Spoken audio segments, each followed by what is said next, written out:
Arguably, the single most iconic location in the entire Pokemon world is Lavender Town. It's that place with the creepy music, the place with all the ghost types, and the place where you take your dead Pokemon to be buried. Lavender Town has been the subject of endless discussion, theories, and it's as much of an origin point for creepypastas in video games as anything else. Speaking of creepypastas, I made a video around this time a couple years ago on the top 5 Pokemon creepypastas, and since that video did really well, I've decided to do another creepypasta Halloween special here today.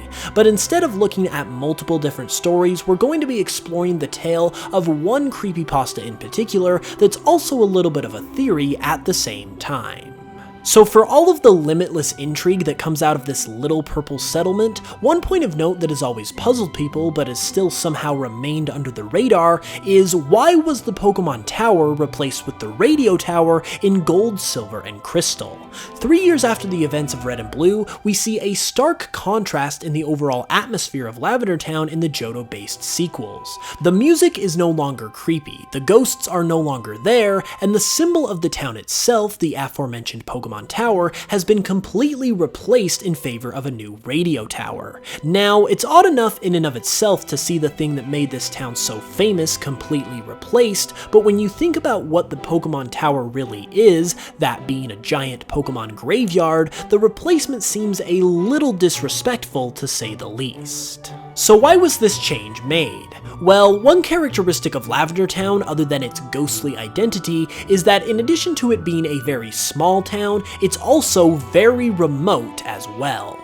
Nestled in the northeast corner of the Kanto region, the only routes that run through the town go through the treacherous rock tunnel and an extremely long and winding coastal trail that connects the town to Fuchsia City. There's also Route 8 to the west, where you are able to reach the 2 metropolitan cities of Saffron and Celadon, but herein lies the other half of Lavender Town's fatal problem. This is a very poor town. With it being extremely difficult to reach, no major attractions to speak of aside from the free-to-attend Pokemon Tower, and the metropolitan giants Saffron and Celadon offering much better shopping options, Lavender Town doesn't only play home to the dead, it is also dying itself. It's desperate to stay afloat, so when the phenomenon of radio crossed the borders of Johto into the Kanto region, the offer was made to clear out the Pokemon Tower and construct a radio tower in its place. Desperate to revitalize their dwindling economy, the people of Lavender Town agreed, but they weren't about to desecrate the graves of countless Pokemon either. So a plan was made to build a replacement tower to relocate the graves to, and the location chosen for this tower was Vermilion City, which is why you see that infamous construction site in every Kanto-based game.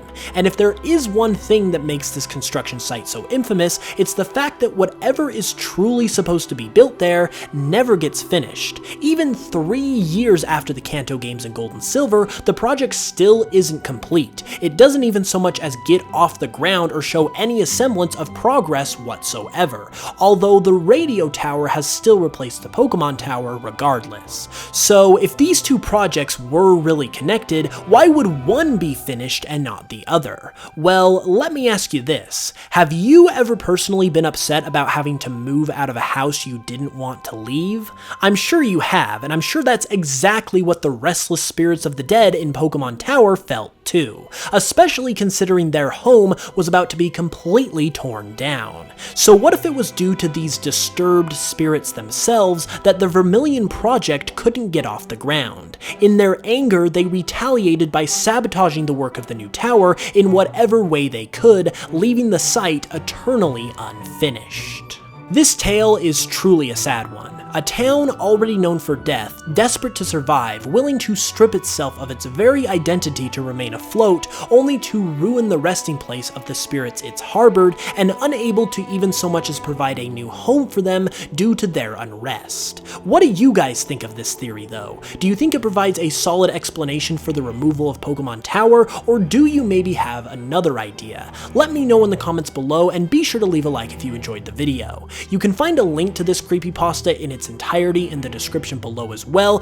if you'd like to check it out. Be sure to subscribe for more Pokemon content if you're new as well, and be sure to check out my new line of merch. We've got this awesome new Hoops and Hip Hop shirt and even a poster for my new Pokemon Cardinal project, so be sure to check it out with the link in the description to help support the channel. You can also listen to my remixes on Spotify if you'd like to further help out as well, which is very much appreciated. I'll be back on Tuesday with another video though, so until then I hope you guys have a great day, and until the next one, I love you all, and I'll smell you guys later.